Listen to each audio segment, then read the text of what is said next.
నల్లగొండ జిల్లా బీఆర్ఎస్ కార్యాలయంలో BRS party జిల్లా అధ్యక్షులు దేవరకొండ మాజీ ఎమ్మెల్యే రమావత్ రవీంద్రకుమార్ గారు మీడియా సమావేశంలో మాట్లాడుతూ కాంగ్రెస్ ప్రభుత్వంపై పలు విమర్శలు చేశారు.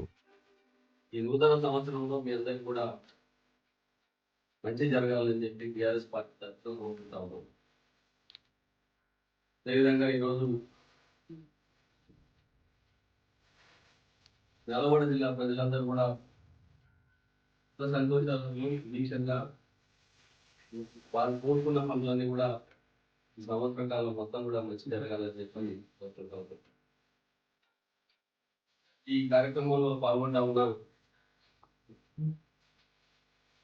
నల్గొండ అసెంబ్లీ నియోజకవర్గ ఇన్ఛార్జ్ భూపాల్ గారు, అదేవిధంగా మాజీ జిల్లా పరిషత్ చైర్మన్ నరేందర్ రెడ్డి గారు, నగరకల్ మాజీ ఎమ్మెల్యే పార్టీ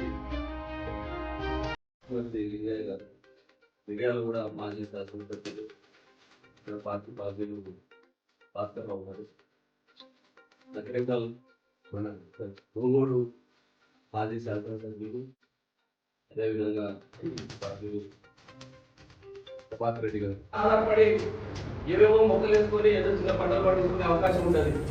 అలాంటి వాళ్ళకి ఇస్తే అవన్నీ కూడా కలిపి ఏదో రైతులకు అనవసరంగా రోడ్లకు ఇచ్చారు, ప్రెషర్ మిల్లులకు ఇచ్చారు, పడావడ భూములకు ఇచ్చారు, గుడ్డలకు ఇచ్చారు. ఇట్లా మాట్లాడతారు. రైతుల్ని ఒక దొంగలుగా చిత్రీకరించే ఒక ప్రయత్నం.